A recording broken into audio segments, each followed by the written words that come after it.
In November, Latvia celebrates its independence gained in 1918, but the longest period of Latvian independence in modern history is happening right now, for 34 years. Russia left when its empire fell and returned to the Baltic Sea, to Latvia, when Moscow was rebuilding its empire. Trained like dogs to be obedient, socialists. 2 million Latvia will not defend itself. It can only be strong with the strength of the Western alliance. Ukraine have to win this war. It is quite clear. Russia is the biggest threat to NATO. It's the biggest threat to Latvia. Our role here is not only to deter, but it's also to be prepared to defend the country should it become necessary.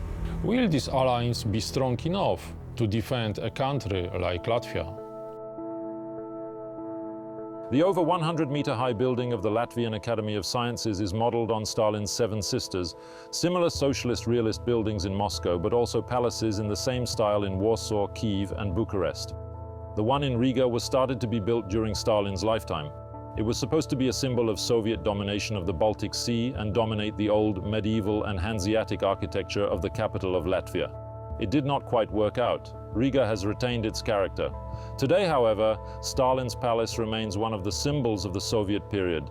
For Latvians, this gloomy time is not just a memory. The war in Ukraine and subsequent attacks of Russian propaganda. Over the last 30 years, Latvians have become accustomed to the fact that their Russian neighbor can be troublesome, scares and threatens, and incites the large Russian minority in Latvia, but it was possible to live with this neighbor. Latvia earned money from financial services for Russians who treated Riga as a good, friendly place for investment and a window to Europe. That has changed. Today, Latvians look at the Russian minority with concern. Every fourth resident of Latvia feels Russian. This small Baltic state helps Ukraine because it hopes to stop Russia. Latvia has pledged to allocate 0.25% of its GDP to military aid for Ukraine. This year, Latvia introduced universal compulsory military service. Latvians cooperate closely with NATO, and there is a large NATO military base near Riga. Where do Latvians' fears come from? From the fact that they know the Russian occupation well. They were part of the Russian and Soviet empires for a long time. Russian imperialism has taken the lives of thousands of Latvians. Now we will go to the Museum of Occupation located in the center of Riga. There, Latvians try to show to the world why they are so afraid of their Russian neighbor.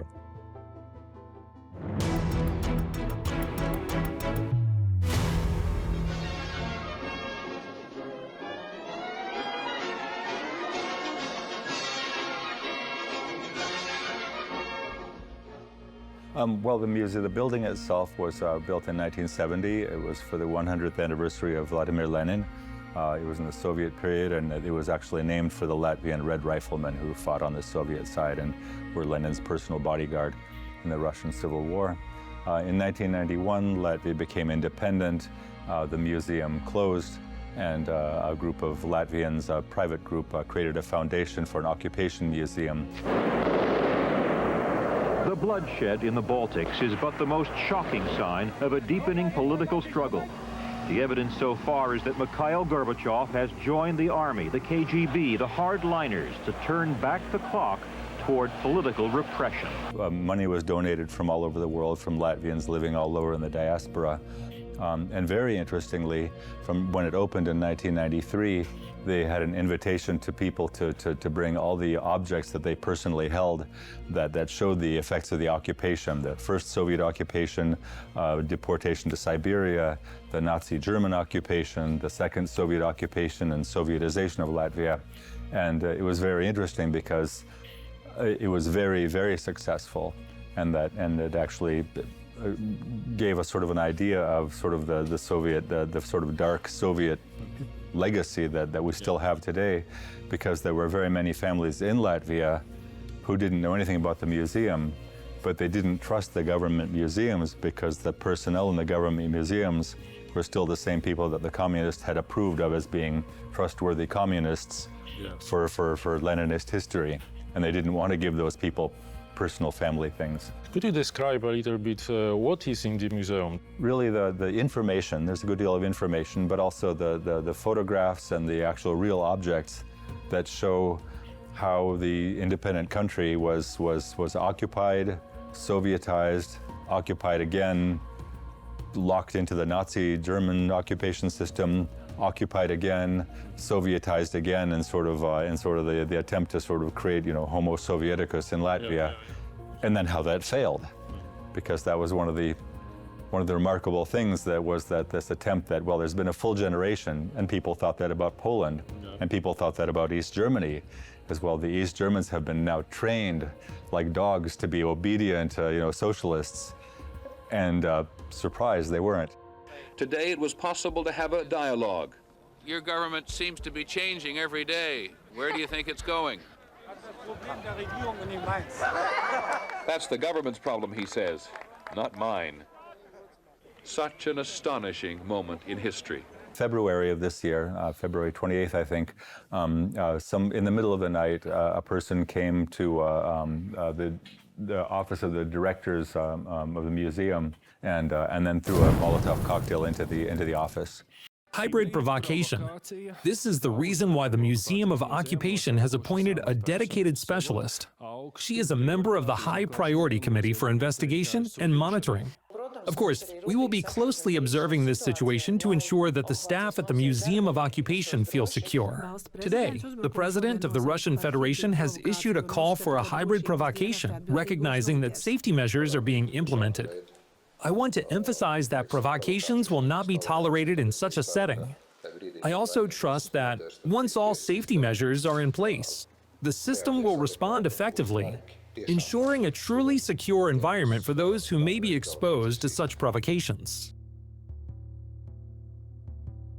So always this museum has been very conspicuous as sort of a target for harassment and for physical attacks and for propaganda. So there was some damage, but there wasn't a big fire. Nobody was injured, and the security cameras caught the person, and an investigation by the police did show that that there was some connection, because of course, just as in Ukraine and everywhere, Soviet security agencies and military and so on offer rewards to people who do sabotage, who do this sort of action, and so the person was caught and put in jail. There's always been a concern, and among Latvians as well, that, well, maybe the Republic of Latvia, since independence, needed to do a better job of integrating the Russian minority, that there are Russians who they don't agree with Putin's aggression, but they don't feel like this is a country that makes them feel like it's a part of their country. And so there's a real discussion about that. But actually, since the invasion of Ukraine, the sense is that a lot of the local Russians sort of feel like Russia has become a different country than they thought they knew. For Latvians, the history of occupation, it's not just a history, it is also a very real vision of the threat to the future of the country. We will now talk to Imants Ligis, former Minister of Defense.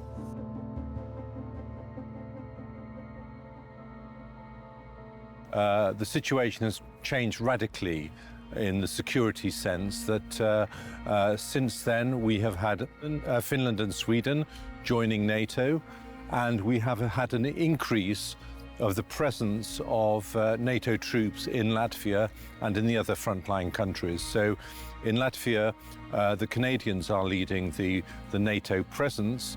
Originally from 2017 and after 2014, when the war began against Ukraine, it's more a question of deterrence by prevention and preventing anything happening, any attack on our countries from the first second and from the first centimeter. So it's an increased level of NATO allied presence from a battalion to brigade level.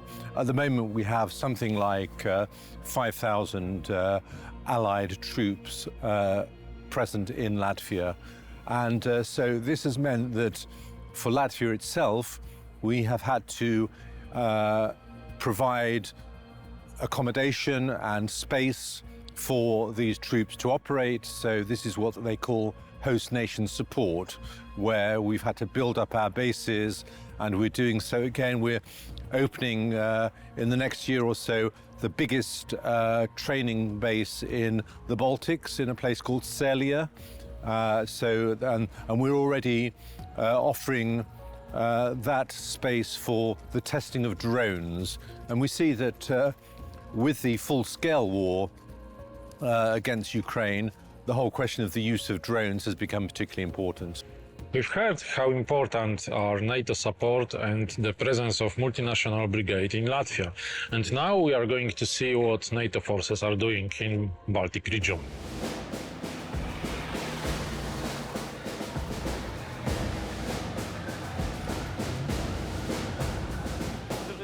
First of all, the mission of the Polish military contingent is to build up the defensive and deterrent capabilities of our forces in collaboration with our allies.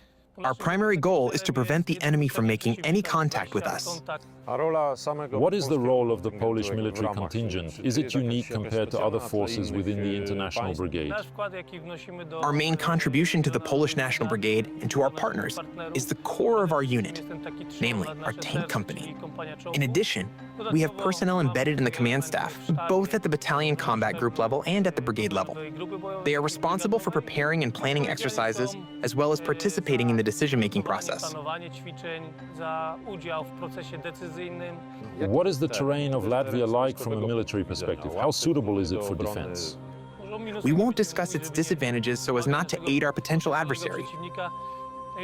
As for the advantages, the eastern and southeastern parts of the area are characterized by numerous water streams and lakes, which would undoubtedly hinder the movement of a potential enemy and complicate their coordination between units. On the other hand, the western part benefits from well-developed infrastructure. Latvia has done an excellent job and continues to invest in road and railway infrastructure, enabling us to efficiently move our logistical resources to combat units, as well as reposition our forces when necessary.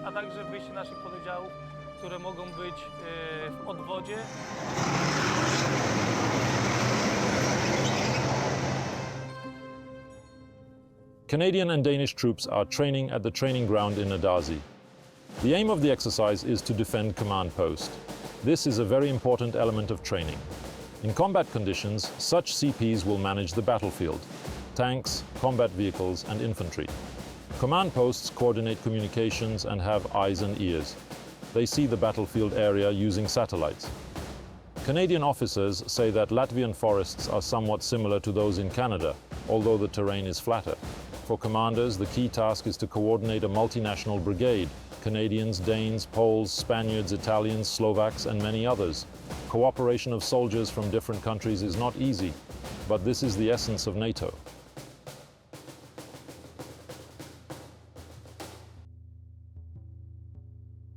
Canadian officers emphasize that they are training all variants of response to aggression against Latvia and are ready for any threat.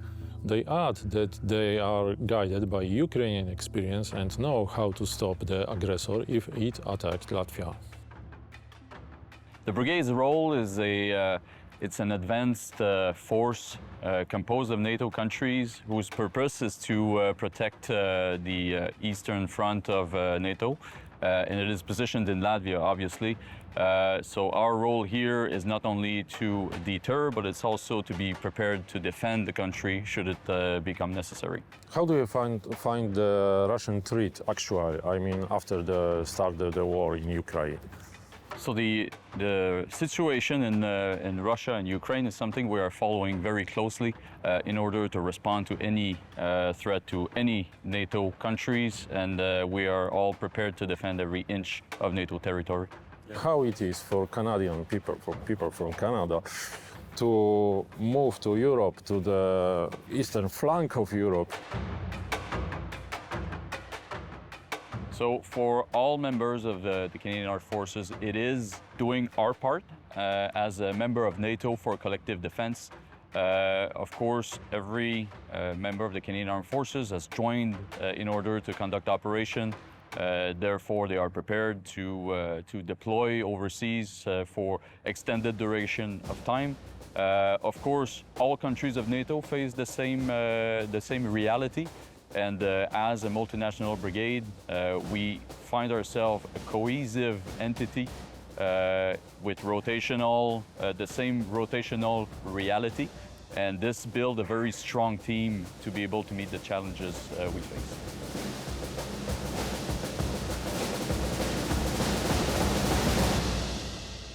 NATO forces are preparing to project power in Latvia. We will now go to the Minister of Foreign Affairs to hear what Latvia is doing to strengthen its international position.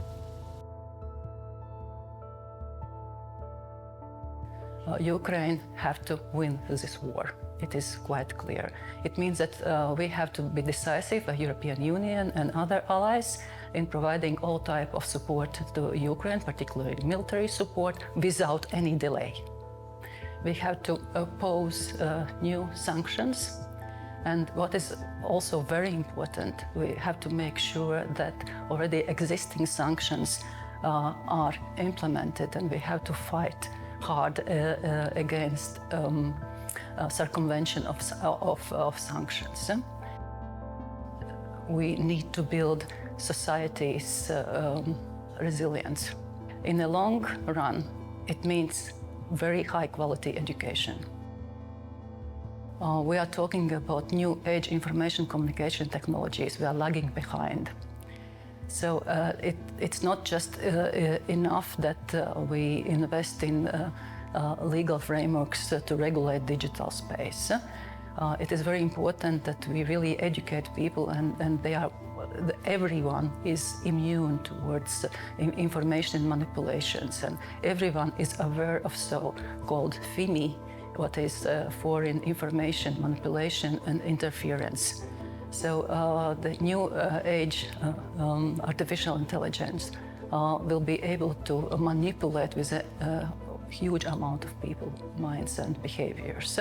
So we have to be ready for that, and we have to build our readiness already now.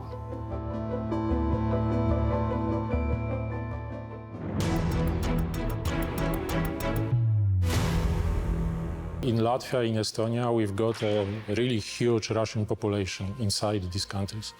That's true, but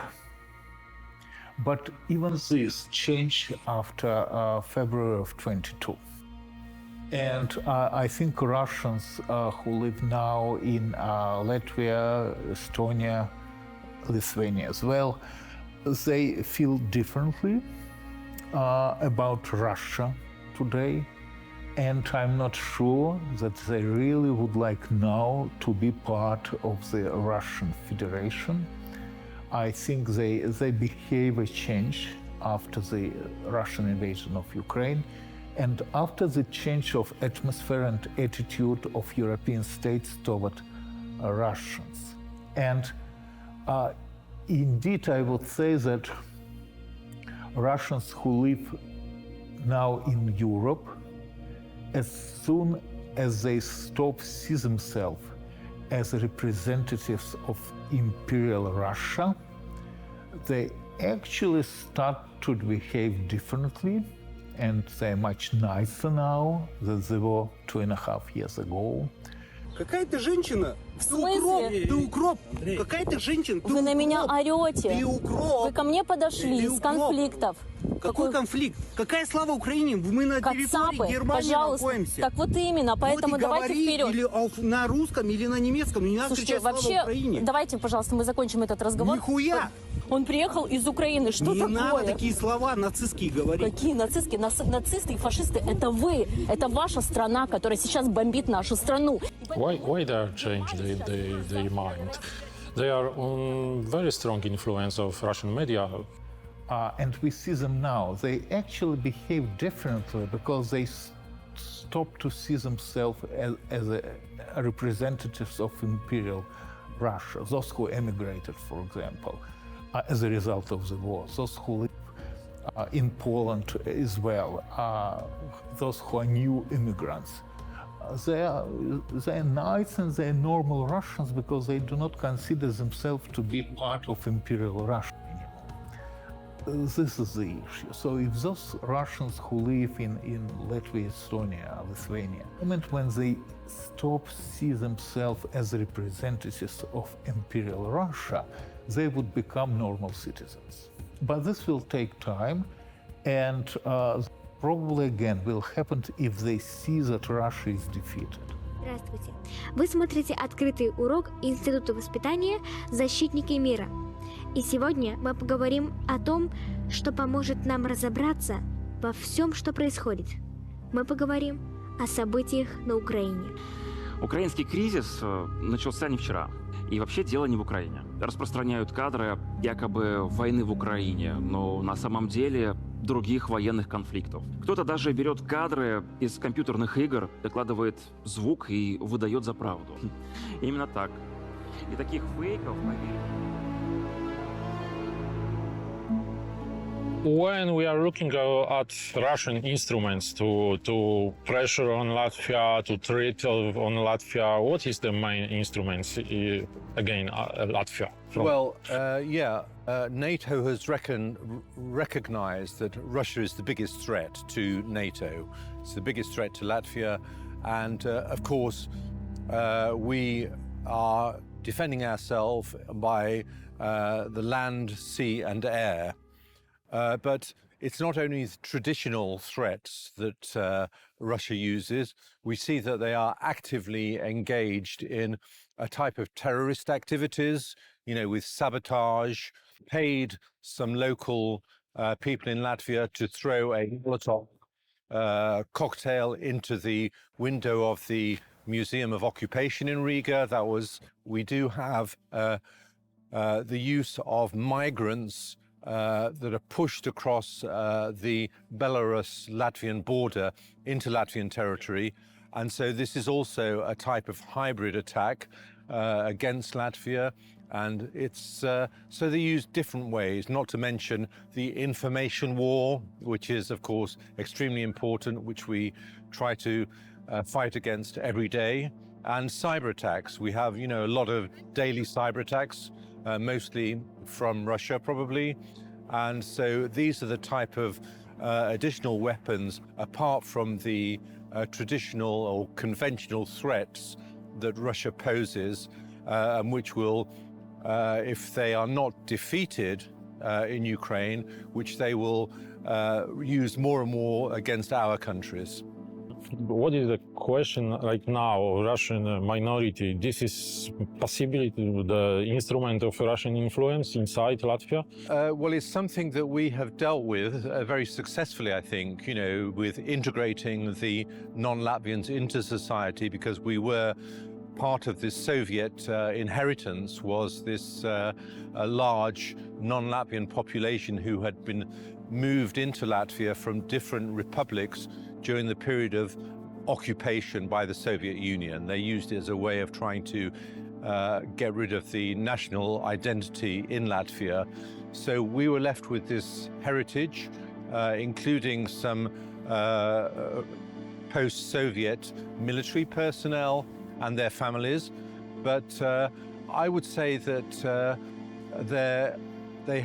the majority of them have integrated into society, those who are still here in Latvia, and those who have radical ideas or against the, perhaps threaten the state, they are extremists, they are usually identified, and we have a good overview of them. We have to remember that the mission here in Latvia has been going on since 2017. So we have been training in this area for about 7 years. We get to know it and prepare for it. In Riga, Latvian flags on the streets are usually next to the Ukrainian flags, because Latvia really wants Russia to be defeated in Ukraine. Latvia lives in fear that the Russian Empire, which has returned to the Baltic so many times, will come again. Latvians say they are not alone, they are part of community. Sometimes they say seriously, we have to convince this community, the Western community, of what the Russian threat is.